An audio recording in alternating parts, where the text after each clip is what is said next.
The rain had been relentless that evening, hammering against the windows of the quaint but stately village hall of Street Mary Mead.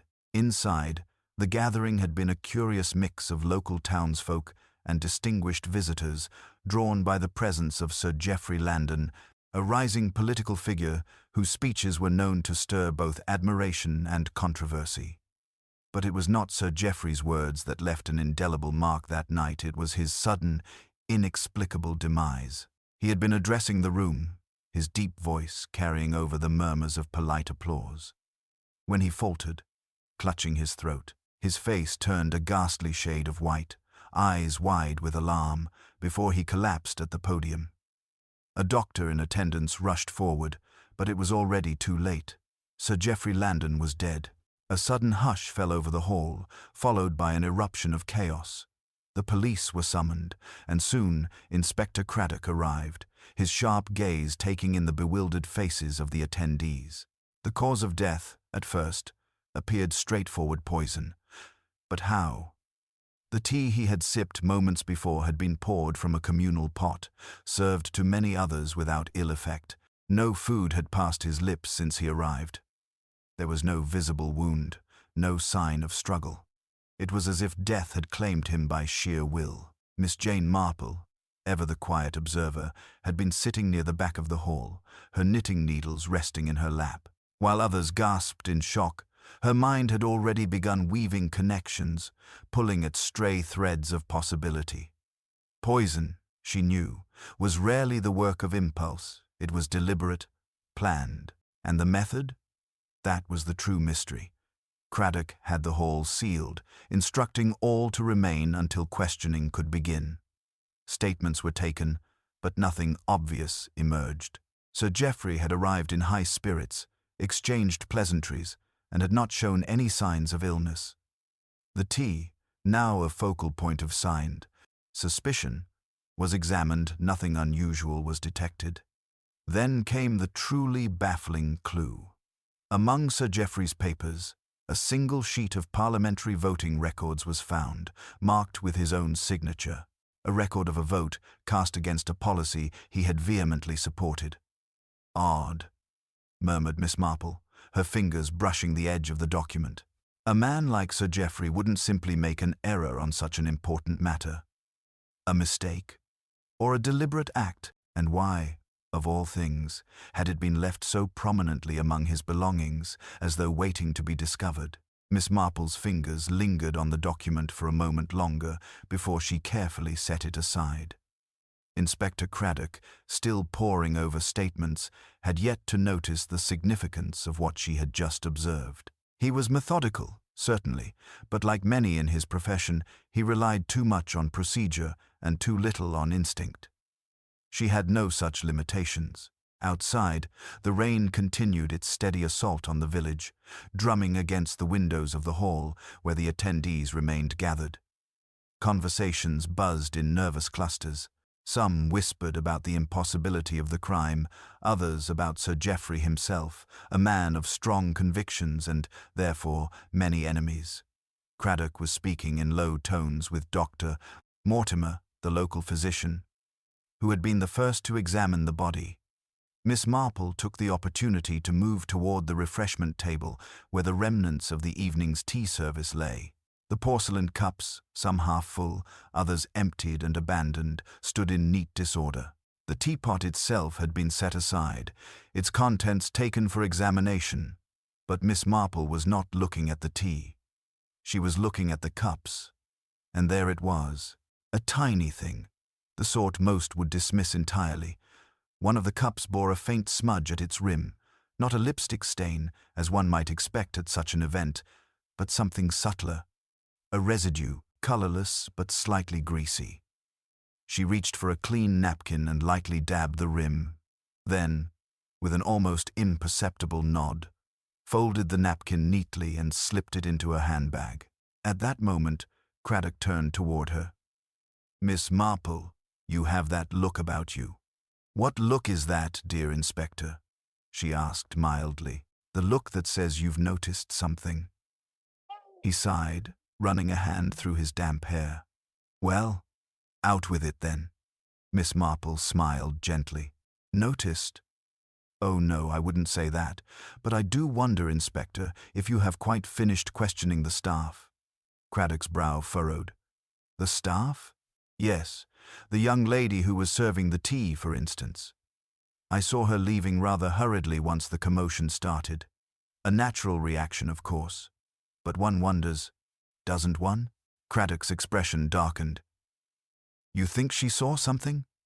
Oh, I should think it quite likely, Miss Marple said with a pleasant nod, though the question remains, what did she see, and why has she not come forward? A flicker of suspicion crossed Craddock's face, and he gestured to one of his men. Find the girl who was serving the tea, bring her back at once. As the officer hurried away, Miss Marple turned back to the guests. Many of them had settled into seats along the hall's walls, their initial shock giving way to restless impatience. Some faces were still pale. Others, Miss Marple noted, wore carefully arranged expressions of concern, perhaps a little too carefully. And then, there it was, the first hint of deception. Among the assembled guests, a woman, a rather striking brunette with a carefully composed face, had just turned away from the scene, her gloved hand clutching the edge of her shawl. A tremor, brief but unmistakable, passed through her fingers. Not the visible grief of a mourning acquaintance, nor the open horror of someone unaccustomed to such events. No, this was something different. It was fear. Miss Marple's eyes lingered on the woman's trembling hand for just a moment before she turned away, her expression as mild as ever. She did not need to press the matter just yet. There were other threads to follow first. A murmur near the door signaled the return of the tea server, a young girl no older than 19, her uniform slightly damp from the evening's rain. She looked nervous, her fingers twisting the edge of her apron as she stood before Inspector Craddock. You left in quite a hurry, Craddock remarked, his voice even but firm. I didn't mean to, the girl stammered. It was just, oh, it was horrible, sir. I've never seen someone die like that before. That's understandable, Craddock said, watching her carefully. But I need you to think back. When you served Sir Geoffrey his tea, was there anything unusual? Did he say anything? Did you notice anyone near him? The girl's brows knitted together. No, sir. I mean, nothing strange. I poured from the same pot for everyone. He was smiling, even when he took it. Said something about looking forward to clearing things up tonight. Miss Marple, standing quietly nearby, tilted her head slightly. Clearing things up? Did he seem troubled, my dear? The girl bit her lip. No, I don't think so. More determined, I'd say. Craddock nodded, jotting something in his notebook. Did anyone else handle his cup? The girl hesitated. I don't know. I set the tray down on the table near the podium, and people helped themselves. I didn't watch too closely. Miss Marple offered a reassuring smile. And before that, dear? Who prepared the tea? Oh, Mrs. Fenchurch, the housekeeper at the vicarage. She always does for events like these. Craddock exchanged a glance with Miss Marple before sending an officer to fetch Mrs. Fenchurch. In the meantime, he turned his attention to the assembled guests. Sir, Geoffrey's secretary, a thin man with sharp eyes and a habit of pushing his spectacles up his nose, stepped forward before he could be called. I trust we'll all be able to go home soon, Inspector. His voice was polite, but edged with impatience. That depends, Mr. Alderton, Craddock replied, eyeing him. Perhaps you can help us first. As his secretary, you must have known Sir Geoffrey well. Did he have any reason to fear for his life? Alderton let out a small, sharp laugh. Sir Geoffrey? He feared nothing, and no one. Miss Marple watched him carefully. That's quite a statement, Mr. Alderton. Surely a man in politics makes a few enemies. Enemies, perhaps, Alderton conceded, but nothing he couldn't handle. Sir Geoffrey was clever. If someone meant to do him harm, I doubt he'd have walked right into it. Unless he didn't see it coming, Miss Marple murmured. Alderton hesitated just briefly before adjusting his spectacles again. I suppose. But I still don't see how anyone could have poisoned him, if that's what you're suggesting. I was standing right beside him before the speech. He was perfectly fine. Craddock made a note. And the voting record found among his papers, can you explain that? Alderton's face darkened. That is odd. Sir Geoffrey was adamantly in favor of that policy. There's no way he would have voted against it. Miss Marple nodded. Yes. Which means either he made a very uncharacteristic mistake, or someone wanted us to believe he did. There was a slight shifting among the guests, a sense of unease growing. Before Alderton could respond, another voice cut in. Sir Geoffrey did have enemies. The woman with the trembling hands had stepped forward. She had regained her composure, but Miss Marple noticed the stiffness in her posture. She was no ordinary bystander. And who might you be, my dear? Vivian Delacroix, she said smoothly. I was...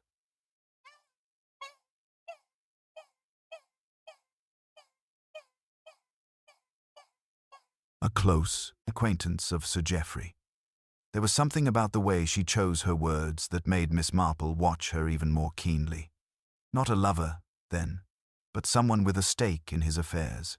And these enemies, Craddock prompted. Do you have names? Vivian hesitated, then exhaled sharply. The vote, Inspector. It wasn't just any vote. Sir Geoffrey was about to expose corruption, powerful people with a lot to lose. A murmur swept through the room. Miss Marple watched Vivian carefully. The woman was telling the truth, or at least part of it, but there was something else. Something she wasn't saying, and Miss Marple intended to find out exactly what it was. Miss Marple observed Vivian Delacroix with quiet intensity, noting the way her hands clasped together just a little too tightly, the careful control in her voice as she spoke of corruption and enemies. The woman knew something of that. Miss Marple was certain, but whether she was merely frightened or actively concealing the truth remained to be seen. Inspector Craddock, ever the pragmatist, pressed her further. Miss Delacroix, when you say Sir Geoffrey was about to expose corruption, do you mean tonight? Was that why he was here? Vivian hesitated for the briefest moment before nodding. Yes. He told me that this speech was important, that certain people were not going to be pleased when they heard what he had to say. And yet, curiously, he never got to say it, Craddock remarked, his tone neutral but edged with meaning. Vivian's lips parted slightly, then closed again as she looked away. Miss Marple decided to intervene. Forgive me, my dear, but you must see how this complicates things. If Sir Geoffrey was on the verge of revealing something, wouldn't that mean someone very much wanted to stop him? Vivian's throat bobbed as she swallowed. Yes, but I don't know who. Craddock sighed and turned to his sergeant. Find out if Sir Geoffrey had any written copies of his speech. If he was going to reveal something, it may be in his notes. Miss Marple, however, was still watching Vivian.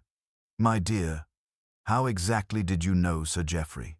You called yourself a close acquaintance. Vivian's gaze snapped back to her. Yes. We had been close for some time.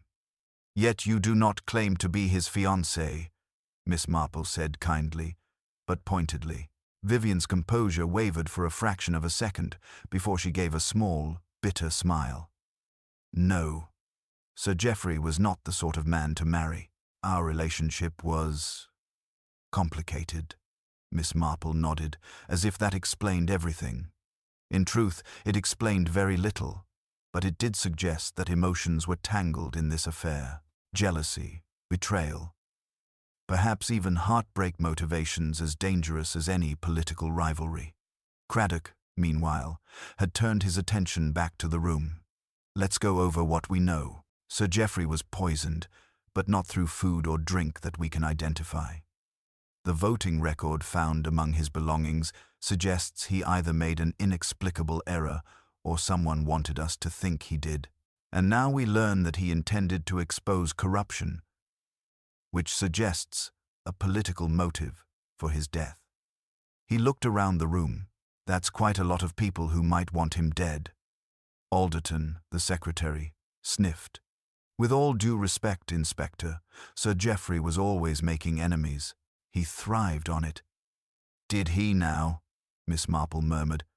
That is a rare quality, to enjoy making enemies. Alderton frowned. He didn't enjoy it, but he wasn't afraid of it either. He believed in his principles, and he wouldn't back down from them. Miss Marple smiled pleasantly. And what of his financial affairs? A man in politics often has supporters, donors, shall we say. Alderton stiffened. If you're suggesting he was corrupt. Oh no, dear. Not at all. Miss Marple interrupted. I merely wondered if he had financial entanglements. They do tend to complicate things, don't they? Vivian gave a short, humorless laugh. That's an understatement. Miss Marple turned to her. Oh, do go on. Vivian hesitated, but then seemed to decide there was little point in holding back. Sir Geoffrey was under a great deal of pressure. There was talk of an inquiry. His opponents were looking for ways to discredit him. If they found anything questionable in his finances, they would have used it against him. Craddock's eyes narrowed. Are you saying he was involved in something? Vivian shook her head. I don't know, but he was worried about something. More than usual. He said it would all be clear after the vote. Miss Marple tapped a finger against her chin. And yet, the vote is precisely what is so peculiar, isn't it? If Sir Geoffrey planned to expose corruption, why would he cast a vote against his own position? Silence fell over the room. Then Alderton muttered, Unless he didn't. Craddock nodded grimly. Forgery. Miss Marple, however, was considering something else. Or pressure. What if someone forced him to vote against himself? The implications of that thought settled over the room like a weight. Alderton shook his head.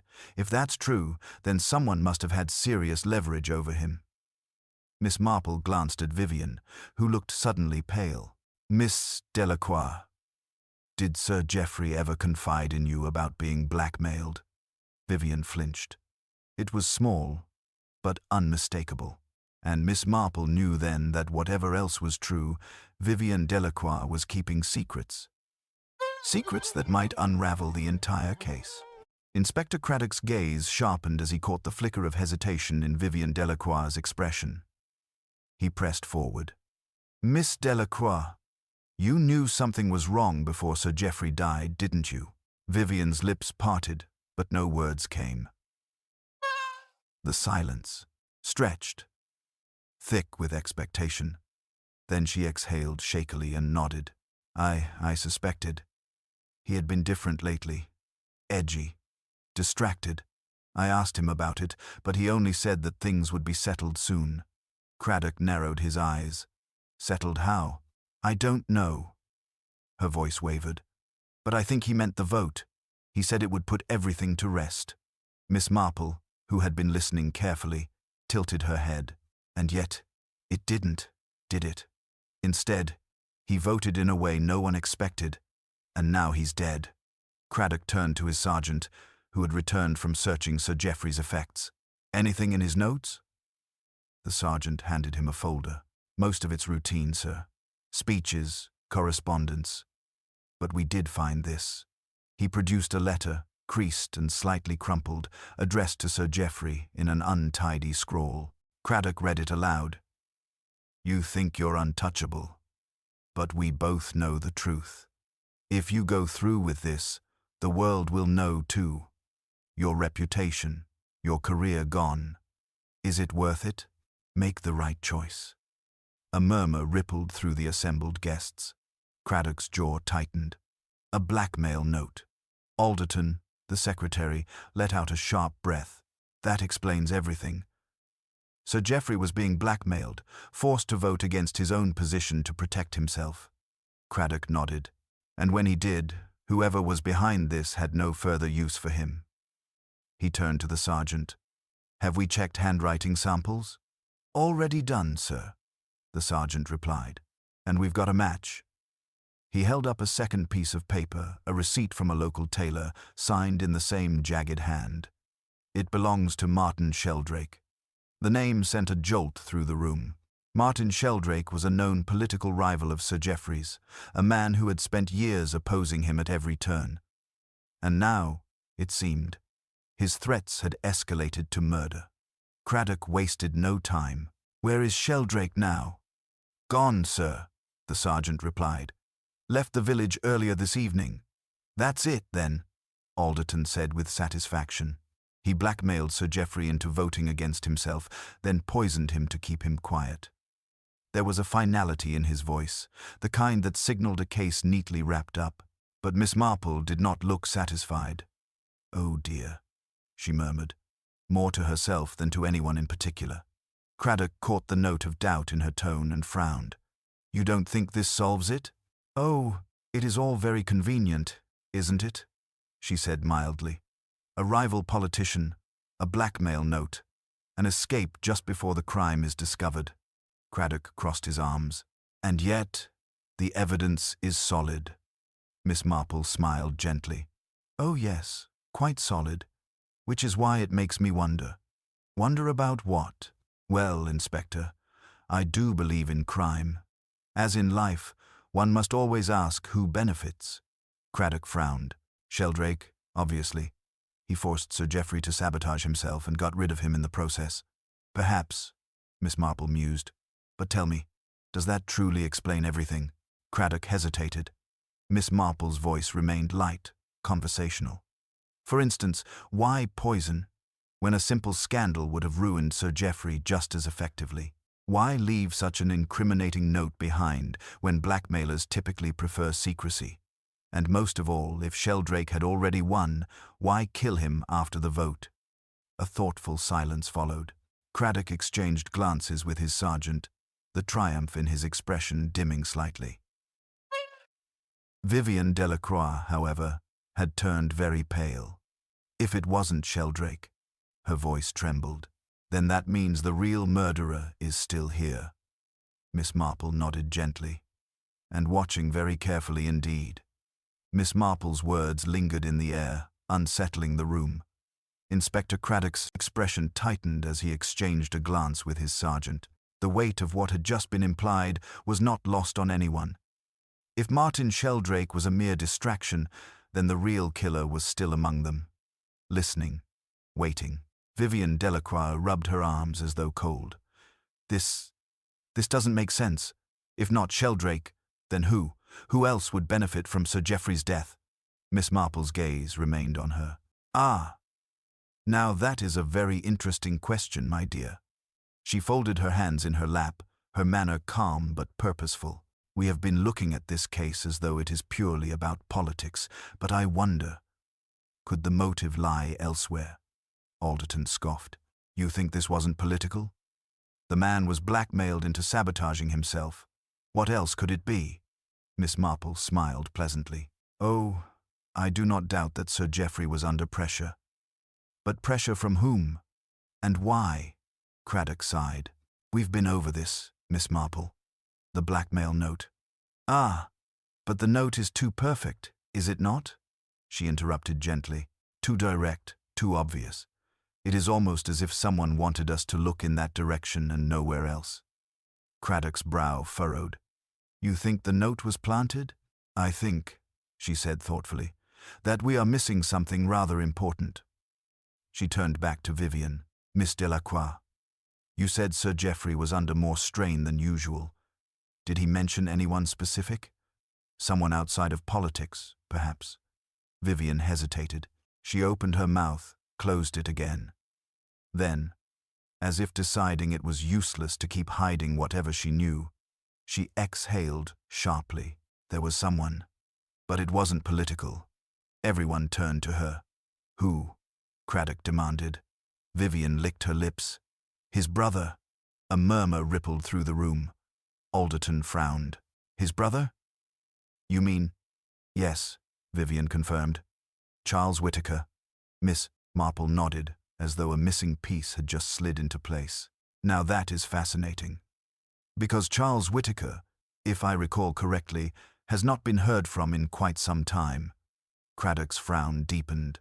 "He was a gambler, wasn't he? Got himself into a great deal of trouble years ago." Vivian nodded. Sir Geoffrey paid off his debts more than once. But lately, Charles had been pushing him again. He wanted more money, more than Sir Geoffrey was willing to give. And if Sir Geoffrey had decided to cut him off entirely, Miss Marple prompted. Vivian swallowed. Then Charles would have been ruined. Craddock's expression hardened. That's motive enough for murder. He turned to his sergeant. Find out where Charles Whittaker is now. Miss Marple, however, was lost in thought. Inspector, she said slowly, do you recall the Farnham case? Craddock blinked at the sudden change of subject. What? The Farnham case, she repeated, tapping a delicate finger against her chin. Oh, it must have been at least 10 years ago now. A man, Henry Bardsley, was found dead in his home under most peculiar circumstances. Craddock shook his head. I don't see. He was poisoned. Silence fell. Miss Marple continued, her voice soft but certain.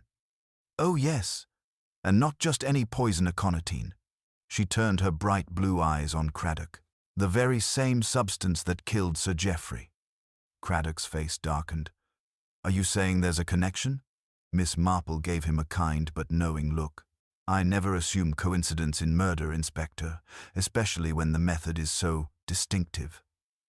Alderton spoke up, his voice uncertain. But what does that mean? What does some old case have to do with Sir Geoffrey? Miss Marple's voice remained gentle. Henry Bardsley was a financier, you see. And one of the people in his circle was none other than Charles Whittaker. Vivian gasped. Craddock exhaled sharply. You're saying— I am saying, Miss Marple interjected, that Charles Whittaker was suspected of financial misconduct in that case. He was never formally charged. But there were whispers, very loud whispers. And now, 10 years later, Sir Geoffrey dies in the same manner. The implications settled over the room like a thick fog. Vivian's voice was barely above a whisper. My God, you think Charles killed him? Miss Marple didn't answer immediately. She simply observed the room, watching how each person reacted. Craddock straightened. We need to find Charles Whittaker now. But Miss Marple wasn't looking at Craddock. She was watching someone else entirely. Because while the others had been caught up in shock and confusion, one person had remained utterly still. Not surprised, not confused, simply waiting. And Miss Marple realized, in that moment, that the past had indeed come back to haunt them. But not in the way they had expected. Miss Marple sat perfectly still, her hands folded neatly in her lap, but her sharp blue eyes did not waver from the person across the room. There was something in their stillness too deliberate, too measured. While the others gasped and murmured over Charles Whittaker's potential involvement, this one had remained silent, watchful, waiting. The tension in the room was thick as Inspector Craddock turned to his sergeant. Get word out. I want every hotel, every railway station checked. Find Charles Whittaker. The sergeant nodded and left swiftly. Craddock exhaled, rubbing his temples. Blast it!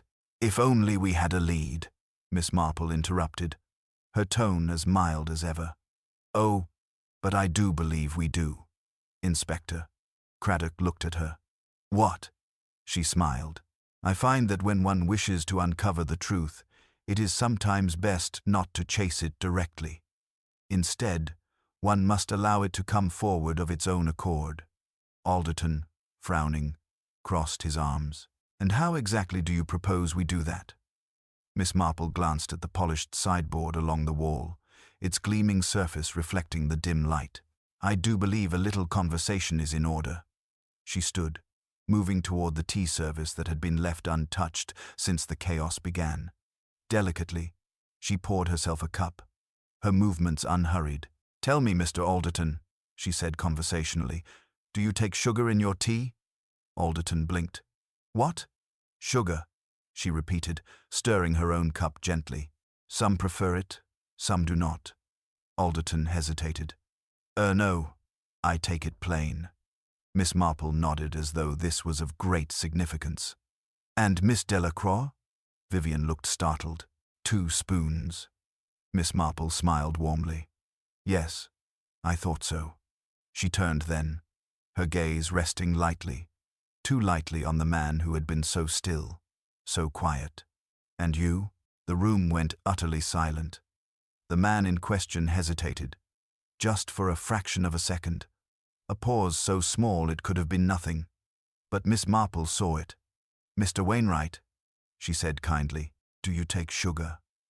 Leonard Wainwright, Sir Geoffrey's long-time legal advisor, stiffened.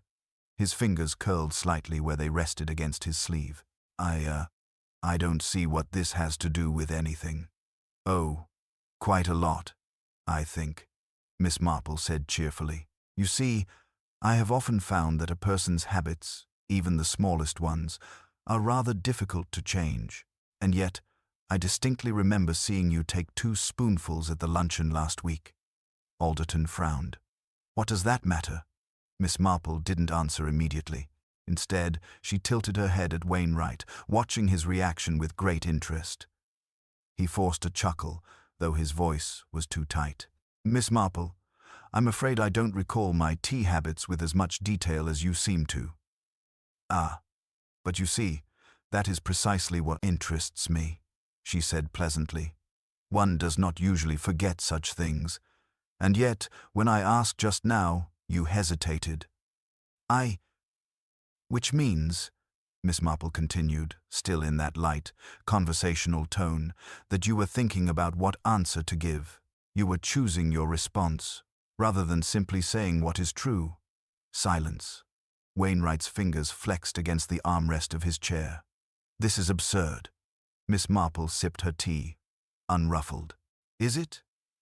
I do wonder, Mr. Wainwright, if you hesitated just now for the same reason that someone might hesitate when writing a blackmail note. Not because you were uncertain, but because you were trying to be too careful." Wainwright's jaw tightened. Craddock leaned forward. "Are you saying?" "Oh, I do believe Mr. Wainwright is a rather cautious man," Miss Marple said. "Cautious enough to try and frame another for murder." Wainwright shot up from his chair. "This is outrageous." The movement was sudden, jarring, but not shocking. "Not anymore." Miss Marple merely smiled. "Mr. Wainwright, you were in Sir Geoffrey's office the evening before his death, were you not?" Wainwright's nostrils flared. "I am his lawyer. Of course I was." "And did you not say, quite emphatically, that his vote was a terrible mistake, that it would destroy everything?" His mouth opened, then closed. Craddock stepped forward. "Answer her." Wainwright's fists clenched. I may have said something to that effect, but that does not mean—" "Oh, but words are such revealing things," Miss Marple interrupted kindly. "I suspect you knew Sir Geoffrey was going to defy expectations. You knew before anyone else, perhaps because you had arranged for that very outcome." Vivian let out a soft gasp. "You think he wrote the blackmail note?" Miss Marple inclined her head. "Oh, I should think so. A rather clever trick, you see." The threat and of exposure was enough to push Sir Geoffrey into compliance. But that was only the first step, wasn't it? Wainwright's face was turning an alarming shade of red. "This is complete nonsense," Miss Marple continued as though she had not heard him. "You knew he was going to change his vote. And you knew that once he did, all eyes would turn to Sheldrake as the likely culprit. How convenient for you." Alderton's eyes widened. Good Lord. If Sheldrake was blamed, no one would look elsewhere. Wainwright's breathing was ragged now. You have no proof." Miss Marple sighed. "Oh dear, Mr. Wainwright. Proof is such a troublesome thing, isn't it?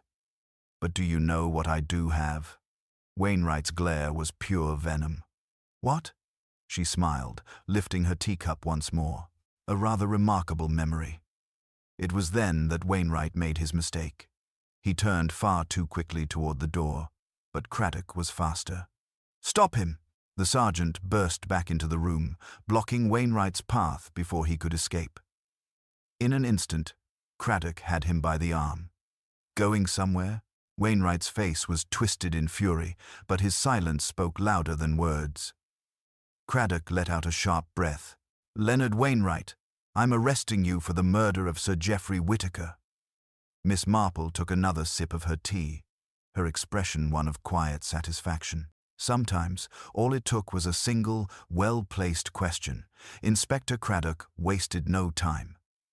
The moment Leonard Wainwright was in custody, he turned to his men. "I want a full search of Wainwright's office and home. Every file, every scrap of paper, find me something that links him to the blackmail note or to Sir Geoffrey's murder." The sergeant nodded and hurried off. Meanwhile, Vivian Delacroix was still gripping the edge of the sideboard, her face pale. "I can't believe it. Wainwright?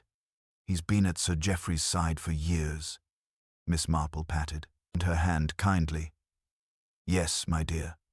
But one must remember long familiarity does not always mean loyalty." Alderton scowled, rubbing his chin. "Even if he's guilty, we still need something concrete. A confession, a document, something solid. Which is why we need to go through his records. If Wainwright orchestrated this, there'll be a trail somewhere." Miss Marple took another sip of her tea. "Yes, unless, of course, someone removes the trail before we find it." Her words, seemingly idle, struck a chord of unease in the inspector. He didn't waste another moment. "Let's go." They made their way swiftly to Wainwright's office, housed in a stately building just off Whitehall. The receptionist looked flustered at the sight of Craddock's badge but let them through. The office itself was precisely what one would expect of a solicitor of Wainwright's standing, immaculate, orderly, and entirely too composed. Miss Marple's gaze swept the room, taking in the thick oak desk, the shelves lined with neatly arranged legal volumes, and the carefully stacked documents in the corner. She moved forward, her fingers brushing lightly against the desk's surface. "Inspector," she murmured, "this room is too neat." Craddock frowned. "Too neat?" She nodded.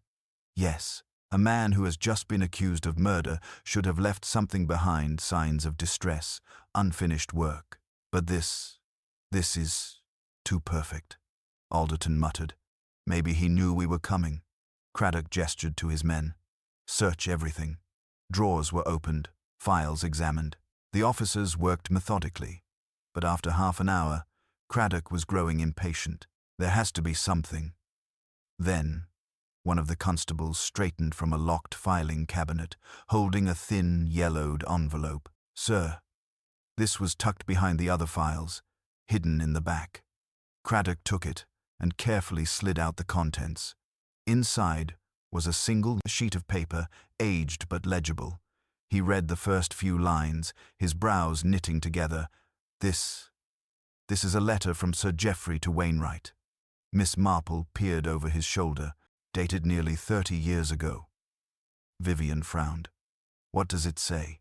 Craddock read aloud. "Leonard, I trust that our arrangement remains confidential. The matter we discussed regarding the Sheldrake funds must never come to light. Should it ever do so, it would ruin everything. I rely on your discretion." Silence fell over the room. Alderton let out a low whistle. "So Wainwright and Sir Geoffrey were hiding something long before this vote." Vivian's voice was a whisper. "The Sheldrake funds?" "But I thought." Before she could finish, a sudden sound shattered the quiet, a sharp crack, followed by the unmistakable scent of burning paper. Craddock spun around just in time to see smoke curling from the fireplace. "Stop them!" he barked. One of the officers lunged, but it was too late. The last remnants of several documents curled into ash within the flames. And standing before the hearth, poker in hand, was the receptionist. Miss Marple's lips pursed slightly. "Ah," she said, as though she had expected this all along. Craddock seized the woman's wrist before she could make another move. "What the devil do you think you're doing?" The woman, trembling but defiant, yanked her arm free. I don't know what you mean," Alderton growled. "Don't play innocent. You just burned evidence." Craddock gestured to his men. "Search her desk. See if anything else is missing." As the officers scrambled to comply, Miss Marple approached the woman with the same quiet, assessing gaze she had turned on so many before. "My dear," she said gently, Loyalty is a commendable thing. But tell me, was it to Wainwright or to Sir Geoffrey? The woman swallowed hard, her hands gripping her skirt. I don't know what you mean. Marple sighed. You see, I rather think you do. Just then, a constable called out. Sir, her drawer's been emptied. Looks like she destroyed more than just that letter. Craddock's jaw tightened. Blast it. Vivian looked shaken. That letter was proof that Wainwright had been involved in something years ago. If there were more... Alderton cursed. And now they're gone. Miss Marple nodded gravely. Yes, and I do believe someone has gone to great lengths to ensure that what happened in the past remains buried. Craddock turned back to the woman. Tell me the truth, who told you to do this? The receptionist's lips pressed together. Craddock's patience snapped. You could be charged as an accomplice. The woman's breath hitched. She glanced at Miss Marple, then back at the inspector. Then, with a whisper so soft it was almost lost, she said, I only meant to protect him. Craddock narrowed his eyes. Protect who? She hesitated. Then, in a voice barely above a whisper, Sir Geoffrey. A stunned silence filled the room. Vivian gasped. But he's the victim. Miss Marple nodded, her expression unreadable. Yes, but it seems Sir Geoffrey had secrets worth protecting even after his death. The stakes had just risen. Someone wasn't trying to hide Wainwright's crimes. They were trying to protect Sir Geoffrey's. A sharp knock echoed through the quiet office as an officer returned from searching the premises, his expression grim. Sir, we found something in the bin outside. Burnt scraps of paper, but not completely destroyed. He handed over a few charred fragments, edges blackened but the ink still faintly legible in places. Craddock and Alderton crowded around as Miss Marple delicately picked up a piece and studied it under the dim office light. One fragment read, Arrangements must be finalized before the vote. No further discussion after. Another, Wainwright will ensure compliance. If necessary, use pressure. Craddock exhaled sharply. So Sir Geoffrey was being pressured into something before his death. Vivian Delacroix's hands trembled as she took a step forward. But what kind of pressure? Sir Geoffrey wasn't the sort of man to bow to threats. Miss Marple folded her hands. Ah, my dear, you'd be surprised. Everyone has their limits, even the most principled of men. Before anyone could say more, the front door of the office burst open and a constable ran in, breathless. Sir, another body's been found. Craddock stiffened. Where? At Sir Geoffrey's home. The housekeeper, Mrs. Endicott, she's dead. The room seemed to shrink with the weight of those words. Miss Marple's face remained composed, but her eyes darkened. Oh dear, she murmured. Then the villain is still at work. No one wasted time. Within minutes, they were back at the grand house. The atmosphere entirely changed from their previous visit. The warm glow of the study lamps now seemed eerie. Officers moved about with hurried efficiency, and Dr. Mortimer, the coroner, was already standing over the body in the hallway. Mrs. Endicott lay at an odd angle near the bottom of the stairs, her face frozen in an expression of wide-eyed terror. Craddock kneeled beside her, scanning for visible wounds. Did she fall? Dr. Mortimer shook his head. That's what they were meant to think. Look closer at her neck. Craddock did, and his expression darkened, strangled.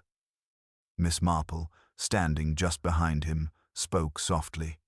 Quite so, and most likely by someone she trusted enough to let near her. Vivian let out a small, horrified gasp. But why? She was just a housekeeper. Perhaps, Miss Marple said, but I suspect she knew something she was never meant to share. Alderton frowned. We need to find out what she saw, or what she might have been about to tell us. They moved through the house, searching for any sign of what had prompted the murder. In Mrs. Endicott's small, tidy sitting room, Miss Marple's eyes landed on a partially open drawer in the writing desk. She walked over and gently slid it open the rest of the way. Inside, a bundle of letters sat neatly tied with ribbon. She pulled one out, unfolding the yellowing paper. "Inspector, you may want to see this." Craddock took the letter and read aloud. "Geoffrey, you swore this would never come back to haunt us. But I see now that was a fool's hope. Wainwright may have handled things on paper, but the truth remains buried only so long as silence is kept. If it ever comes to light, you know what will happen to us both." Alderton's brow furrowed. "This is from Hugh Abernathy?" Vivian's face paled. "Sir Geoffrey's old friend? But he's been dead for years." Miss Marple nodded. "And yet, whatever happened all those years ago still has its claws in the present." Before they could discuss further, a constable rushed in. "Sir, there's been a break-in at Wainwright's house," Craddock cursed. "They're cleaning up loose ends. Let's go." Racing back into the night, they reached Wainwright's home to find the front door forced open, the inside ransacked. Papers littered the floor, drawers pulled from their places, but the man himself was missing. Miss Marple surveyed the wreckage. The villain is not merely destroying evidence, they're ensuring that no one who knows the truth remains alive to tell it. Craddock's jaw tightened. Then we need to find Wainwright before they do. A feeling of deep unease settled over them. The game had changed. This was no longer just about solving a murder. Now, they had to prevent the next one. The air in Wainwright's house was thick with the scent of overturned papers and panic. The villain had been here, but whether they had found what they were looking for was unclear. Miss Marple moved carefully through the room, her sharp eyes scanning the debris. A broken lamp, a torn rug, an upturned chair, chaotic, yet somehow calculated. It was not the destruction of a desperate man fleeing, but the precise movements of someone methodically covering their tracks. Craddock, rifling through a pile of scattered papers, let out a frustrated breath. If Wainwright had anything valuable, it's gone now. And so is he. Alderton nodded grimly. Unless he ran first. Maybe he knew he was next. Miss Marple tilted her head. "Oh, I very much doubt that, dear. A man like Wainwright, if he had planned to run, would not have left his house in such disorder. He would have packed, left a note, made arrangements. This is not the scene of a voluntary disappearance." Vivian Delacroix, standing at the doorway, shivered. "Then that means he was taken." A deep silence fell over the group, broken only by the distant ticking of an unseen clock. Miss Marple turned, moving toward a writing desk near the window. The lock had been forced, its contents emptied, save for one item that seemed to have been overlooked, a small ink blotter. She picked it up carefully, inspecting the faint imprints left on its surface. A habit, really. A simple thing people rarely paid attention to what their blotting paper revealed. But as she tilted it toward the light, the reversed imprint of a hastily written note became clearer. She squinted. "Tonight. Must. Safe. Abernathy." Craddock stepped closer. "Abernathy again." "But he's dead." Miss Marple's fingers traced the name thoughtfully. "Yes, but that does not mean he is irrelevant. Quite the opposite. We must look backward before we can move forward." Alderton frowned. "You mean the case isn't about the vote, or Sir Geoffrey's murder, or any of the present events?" "Oh, it is, Inspector. But the root of it lies in the past. Sir Geoffrey, Wainwright, and Abernathy, something bound them together years ago, something someone is very keen to keep buried. And we must determine exactly what." Craddock exhaled. "Then we need to start digging into their history." "Not just their history," Miss Marple corrected gently. "Their habits, their friendships, their enemies." She looked back at the ink blotter, running her thumb over the name once more. "Because I believe the answer has been staring us in the face all along." At Scotland Yard, Craddock ordered every available file on Abernathy, while Alderton coordinated with local officers to track down any surviving associates. Miss Marple, meanwhile, settled herself in the corner of the office with a cup of tea. deep in thought. She listened to the conversations, the shuffling of papers, the clicking of typewriters. Details floated through the air: financial dealings, land disputes, old scandals. It wasn't until Vivian Delacroix, still shaken, murmured absently, "They always used to meet at the Red Fox," that Miss Marple's head snapped up. Craddock glanced over. The Red Fox. Vivian hesitated. An old gentleman's club. Exclusive. Geoffrey, Wainwright, and Abernathy all had memberships. It was where a lot of things were discussed behind closed doors. Miss Marple smiled faintly. How fascinating. An hour later, they stood outside the dimly lit entrance of the Red Fox. Inside, the scent of brandy and old books filled the air. It was a place of tradition, of quiet conversations and carefully guarded secrets. The steward, a balding man with a perfectly pressed waistcoat, greeted them warily. "I'm afraid we are a private establishment, sir." Craddock flashed his badge. "We're not here for the atmosphere." The man hesitated only a moment before nodding and stepping aside. Miss Marple moved toward the fireplace, where an old photograph hung in an ornate frame. It depicted a gathering of men: Sir Geoffrey, Wainwright, Abernathy, and a few others. She leaned in, studying the details. The way Sir Geoffrey's hand rested on the chair, the angle of Wainwright's stance, the small pin on Abernathy's lapel. Something stirred in her memory. A conversation long ago, a passing remark. She turned. "Inspector, do you recall how Sir Geoffrey's papers mentioned Wainwright ensuring compliance?" Craddock nodded. "Well," she said lightly, "compliance is such an interesting word.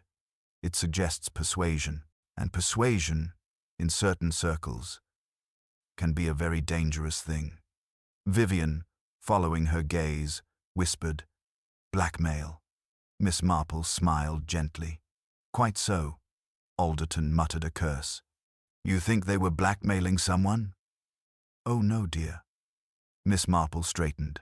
"I think they were being blackmailed, and someone has been eliminating the evidence of it ever since." A stunned silence followed. The pieces were falling into place. The pressure on Sir Geoffrey, the letter from Abernathy, Wainwright's disappearance. Someone had held power over them all, and now that someone was tying up loose ends. Craddock exhaled. "Then the question is, who had the power to blackmail such influential men?" Miss Marple's eyes twinkled.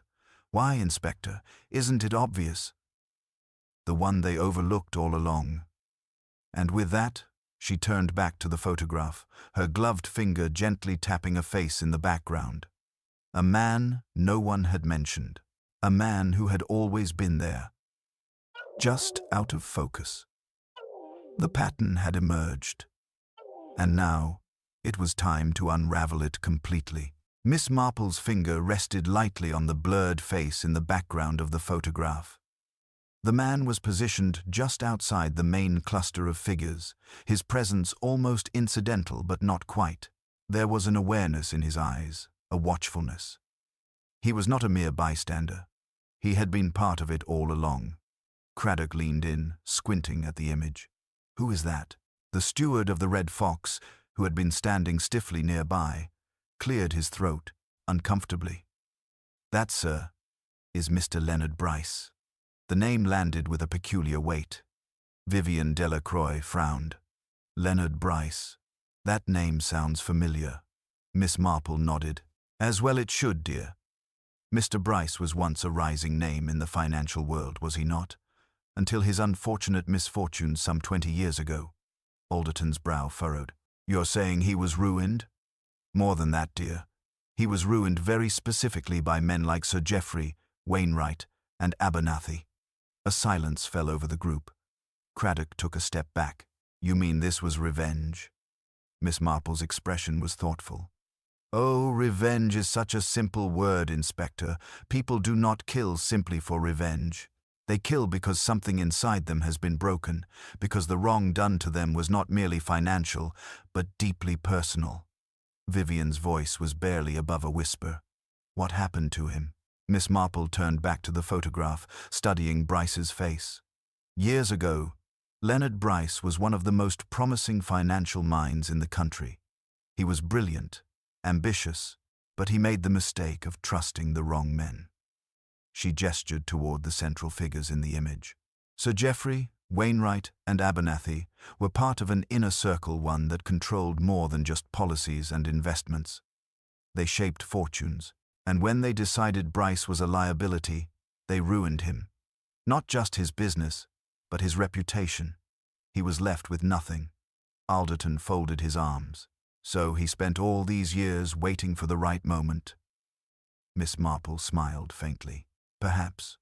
But waiting is a very passive word, and I do not believe Mr. Bryce was passive in the slightest. I believe he spent those years planning. Craddock exhaled sharply. So he blackmailed them. In a manner of speaking, yes. But blackmail was not his endgame. It was merely a tool. You see, Inspector, when one wishes to destroy powerful men, one does not attack them outright. One makes them destroy themselves. She turned back to the ink blotter they had retrieved from Wainwright's house, her fingers tracing the half-formed words. Mr. Bryce did not blackmail them for money, nor even for influence. He made them dance to his tune, forcing them into impossible choices, letting their paranoia and guilt eat them alive. And when they had ruined themselves, he struck the final blow. Alderton's voice was grim. Sir Geoffrey, Abernathy, Wainwright. Miss Marple nodded. One by one. Vivian shuddered. But why now? If he had been manipulating them for years, why did he decide this was the moment to finally get rid of them? Miss Marple's eyes softened. Because he was dying, dear. Craddock looked startled. Dying? She nodded. It would explain why he chose to act so decisively now. If Bryce's time was running short, he would want to see his revenge through before it was too late. Alderton muttered. Then we need to find him. Fast. Miss Marple's gaze remained on the photograph. Oh, I rather think he will find us first. And, as if on cue, the telephone on the steward's desk rang. The sharp sound sliced through the tense silence. The steward hesitated before picking it up. The Red Fox. A pause. His face paled. Slowly, he extended the receiver toward Miss Marple. For you. Miss Marple took the phone with steady hands. Jane Marple speaking.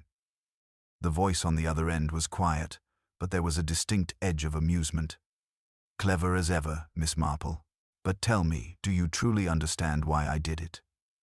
Miss Marple's voice was gentle. I believe I do, Mr. Bryce. A soft chuckle. Then you know it was never about mere revenge. It was about justice, about balance. A pause. About making them feel what they made me feel. Miss Marple closed her eyes briefly. But it did not bring you peace, did it? Silence. Then, quietly. No. The line went dead. Miss Marple set the receiver down with a sigh. We must move quickly, Inspector. I rather think Mr. Bryce has one final move to make.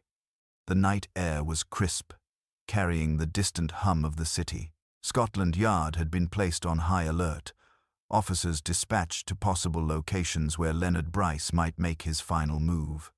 But Miss Marple knew better. Bryce was not a man who would simply flee. No, he was a man who believed his work was unfinished, and unfinished business had a way of bringing people back to where it all began. She stood in the dimly lit study of the Red Fox, her hands folded before her. The others, Craddock, Alderton, and Vivian Delacroix, watched her expectantly. The weight of the past, the twisted threads of power, deceit, and vengeance, all converged here. Craddock exhaled. You really think he'll come here? Miss Marple nodded. Oh yes, Inspector. Mr. Bryce has orchestrated every moment of this with meticulous care. This isn't just about revenge, it's about control. And control is not something a man like him relinquishes easily. Alderton adjusted his holster. If he does come, he'll be dangerous. Vivian shivered. But why here? He's already won, hasn't he? Sir Geoffrey, Wainwright, Abernathy, they're all gone. Miss Marple tilted her head. Justice, as he sees it, has been served. But you see, my dear, there's one final loose end. Craddock frowned. What loose end? A quiet voice from the doorway made them all turn. Me. Leonard Bryce stood just beyond the threshold, his figure framed by the dim light from the hallway. He was older than the photograph had suggested, his face lined with the weight of years spent waiting, plotting, ensuring that his enemies crumbled before him. But there was something else in his expression now. Resignation, perhaps, or the weariness of a man who had walked too far down a road with no way back. Craddock's hand moved instinctively to his revolver, but Miss Marple lifted a gentle hand. No, Inspector. Bryce's lips curled into a faint, humorless smile. Quite right, Miss Marple. I didn't come here to fight. He stepped inside, glancing around the room, his gaze lingering on the old photograph above the fireplace. Funny, isn't it, how they used to rule this place? How they thought they were untouchable. His fingers traced the edges of a worn leather chair, the same chair where Sir Geoffrey had once sat, his voice booming with confidence. They never thought of the damage they left behind. They never saw the wreckage. Miss Marple's voice was soft but unwavering. And you believed it was your duty to show them? Bryce exhaled slowly. Not just show them. Make them understand. Make them feel it. They took everything from me. My reputation, my career, my family. His voice tightened. They let me rot while they grew richer, more powerful. Alderton's jaw clenched. So you played them, manipulated them, set them against each other. Bryce's gaze flickered toward him. It wasn't difficult. When men live in fear of being exposed, they do most of the work themselves. I simply gave them a little encouragement, Vivian whispered. You drove them to the edge. Bryce smiled faintly. And they did the rest. Craddock stepped forward. And Wainwright? Did you kill him yourself? A shadow crossed Bryce's expression. No. He turned toward Miss Marple. But you already knew that, didn't you? She nodded. Yes, because for all your cunning, Mr. Bryce, you are not a murderer. You are a man who wanted justice, in his own way. You orchestrated their downfall, but you never intended to dirty your own hands. Someone else saw an opportunity in your plan. Craddock stiffened. Then who? A sharp click echoed through the room. A figure emerged from the shadows near the bookcase, a revolver steady in their grip. Vivian Delacroix's eyes widened as she took a step forward. You... The gun didn't waver. Miss Marple exhaled. Ah, of course. Craddock's voice was cold. Lord Redgrave. The older man stepped fully into the light, his face an unreadable mask. Well done, Miss Marple. I wondered if you would see it. Bryce's expression darkened. You. Redgrave smiled slightly. You were useful, Leonard. You stirred the pot, created chaos. But chaos has a way of becoming inconvenient. Bryce's fists clenched. You took Wainwright out. Redgrave inclined his head. And I'm afraid I'll have to do the same to you. Craddock tensed, but Redgrave's gun was already trained on Bryce. Miss Marple's voice was gentle, yet firm. You should reconsider, Lord Redgrave. He chuckled. Why? You're an elderly woman, and they're unarmed. What exactly do you propose? Miss Marple smiled faintly. Oh, nothing too complicated, dear. I simply arranged for this conversation to be overheard. A pause. Then, the unmistakable sound of Scotland Yard officers storming through the main entrance. Redgrave's expression darkened as the realization sank in. Craddock stepped forward, his gun now drawn. Drop it, Redgrave. For a moment, the tension hung heavy. Then Redgrave's grip on the revolver slackened, and he let it clatter to the floor. Bryce let out a slow breath, shaking his head. You used me. Redgrave smirked. And you thought you were the one in control. Two officers moved in, securing Redgrave's hands behind his back. He didn't resist. Bryce turned to Miss Marple, his voice quiet. What happens to me? Miss Marple studied him for a long moment. That is for the law to decide. But I do not believe you will face the same fate as Lord Redgrave. You were many things, Mr. Bryce, but you were never a killer. Craddock stepped closer. You'll still answer for what you did. Exhaled, nodding. I suppose that's fair. As Redgrave was led away, the room felt lighter, as though years of shadow had finally lifted. Vivian looked at Miss Marple in wonder. You knew all along, didn't you? Miss Marple smiled. Oh, not all along, dear. But patterns have a way of emerging if one simply pays attention. Alderton let out a breath of relief. It's over. Miss Marple turned back to the old photograph one last time.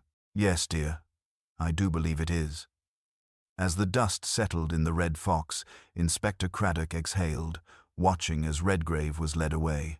The case had unraveled before them, a tangled web of revenge and manipulation, and now, at last, it seemed justice had been served. Miss Marple stood near the fireplace, her gaze fixed on the flickering embers. She had solved many cases in her lifetime, and yet something still gnawed at her, a quiet voice of doubt, a lingering unease. Bryce, sitting in a worn armchair, rubbed his temples. So this is how it ends, he muttered. All these years. And he was the one pulling the strings all along. Craddock sighed. You're not innocent in this, Bryce. You still orchestrated the downfall of those men. Bryce chuckled humorlessly. Oh, I never claimed to be innocent, Inspector. But tell me, do you truly believe Redgrave was the only one? Miss Marple turned sharply. Something in Bryce's tone unsettled her. It was not the smugness of a man caught at the end of his game, nor was it the bitterness of defeat. It was something else, a quiet warning. Craddock frowned. What are you saying? Bryce looked up, a weary smile on his face. Did you ever stop to wonder why Wainwright was the one who was murdered? Craddock's expression darkened. Redgrave killed him to protect his secret. Bryce nodded. Yes, that's the story we've all accepted. He leaned forward. But what if Wainwright had uncovered something bigger? Something that not even Redgrave wanted to deal with? A cold weight settled in Miss Marple's stomach. You believe there's someone else? Bryce's smile widened. Oh, Miss Marple, I know there is. A sharp knock at the door made them all turn. A constable stepped in, his expression uneasy. Sir, we have a problem. Craddock straightened. What is it? The constable hesitated. Lord Redgrave. He's dead. A stunned silence fell over the room. Craddock's voice was steel. What? The constable swallowed. He was being transported to the station.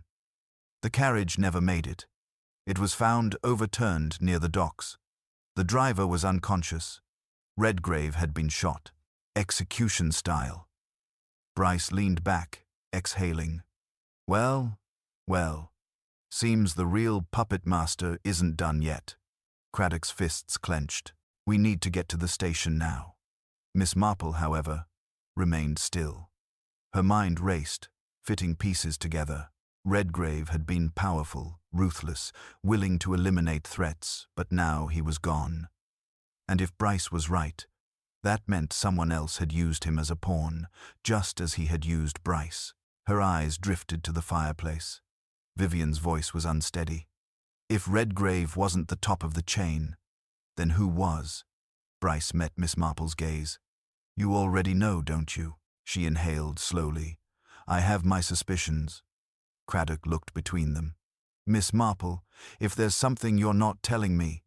She turned, her voice gentle but firm. Inspector, I believe the person we're looking for has been hiding in plain sight all along. Craddock's jaw tightened. Then tell me who. She hesitated only a moment before speaking, and when she did, the name sent a chill through the room. Miss Marple's voice was quiet, but each syllable carried the weight of certainty. The true architect of all this is someone we have trusted from the beginning. Inspector Craddock's grip on his hat tightened. Who? She turned to face him fully, her keen blue eyes studying his expression. Vivian Harcourt. A sharp intake of breath filled the room. Vivian, standing near the window, let out a startled laugh, a sound laced with disbelief. Me. Miss Marple, this is madness. But the elderly detective only clasped her hands before her, her calm unshaken. Oh, I do not think so, dear. Craddock narrowed his eyes. Explain. Miss Marple's gaze didn't waver. Lord Redgrave was ruthless, certainly, but he was not the mastermind. His hands were dirty, but he lacked vision. No, this required someone with patience, intelligence, and the ability to manipulate events from the shadows. Vivian scoffed. You're accusing me of what exactly? Miss Marple tilted her head. Of orchestrating the entire thing. Craddock's frown deepened.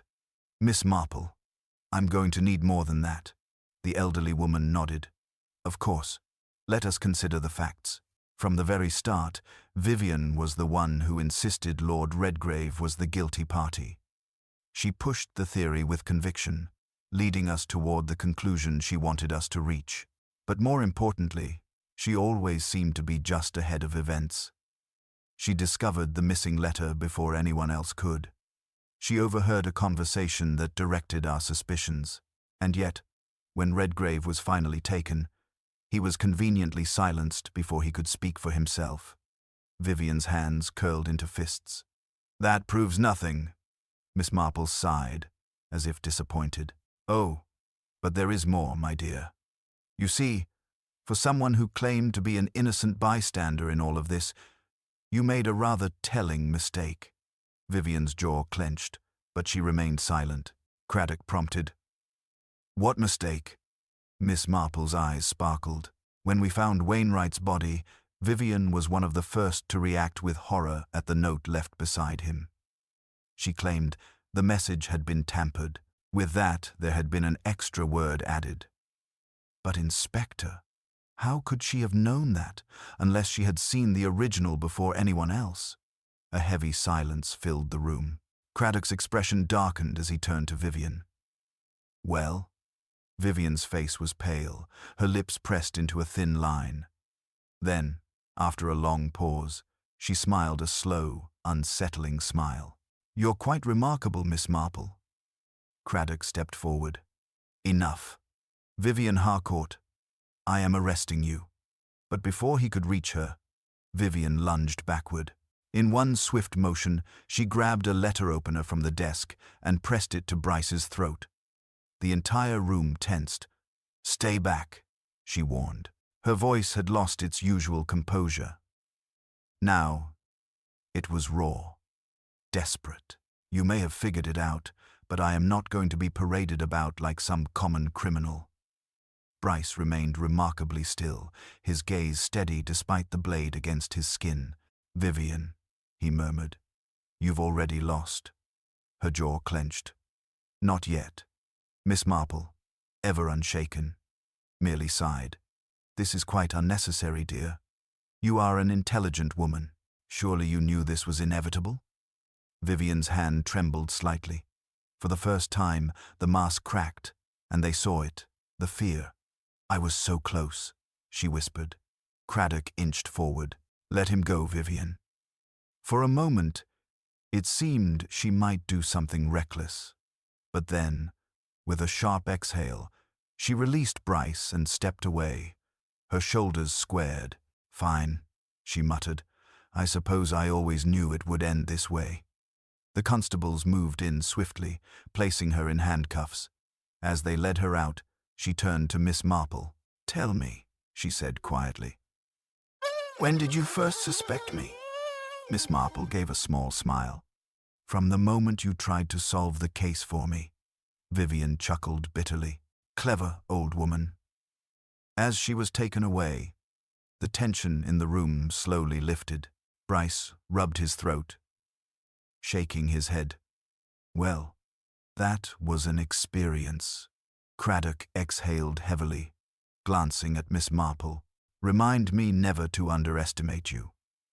She simply smiled, turning back to the fireplace. Oh, Inspector, you give me far too much credit. After all, it was only a matter of paying attention. As the evening settled into quiet, Miss Marple sat comfortably in the armchair by the fire, hands resting lightly in her lap. The case was solved, the guilty party apprehended, and yet a small crease formed between her brows. There was something that did not quite fit. Craddock, nursing a well-earned drink, caught her expression and sighed. "I know that look." She glanced up at him, amused. "What look, dear?" "The look that says you're not quite done with this case." She chuckled softly, shaking her head. "Perhaps I am getting old, but there is a certain unease I cannot quite shake." Craddock leaned forward. "Go on." Miss Marple tapped a finger against the armrest, recalling the moments leading up to Vivian Harcourt's arrest. The pieces had all fallen into place, but there had been something in the way Vivian had looked at her, a glimmer in her eye that spoke of knowledge Miss Marple had not yet uncovered. Vivian accepted her fate too easily. Miss Marple murmured. She fought, yes, but when it was clear she had lost, she did not seem afraid. There was no anger, no desperation, only amusement. Craddock frowned. Some criminals take defeat better than others. Perhaps, she conceded. Or perhaps she was simply playing the role expected of her. Craddock's grip tightened around his glass. "You think she was covering for someone?" Miss Marple sighed. "No, dear. I believe she was covering for something." A silence settled between them. The fire crackled, casting flickering shadows along the walls. The case had been a tangled web of deceit, but had they truly unraveled it all? Miss Marple's mind drifted back to the note found beside Wainwright's body. The one Vivian had known was altered. What if the message had not simply been changed to mislead? What if it had been meant for someone else entirely? Craddock must have read her thoughts, for he groaned. "Miss Marple, please tell me you're not suggesting we've missed something." She smiled, but it did not reach her eyes. "I would never be so bold, Inspector. But mysteries I have found have a way of lingering even when we believe them to be solved." Just then, a quiet knock interrupted their conversation. The butler appeared, looking somewhat unsettled. "Begging your pardon, madam," he said hesitantly, holding out a letter, but this was just delivered by messenger.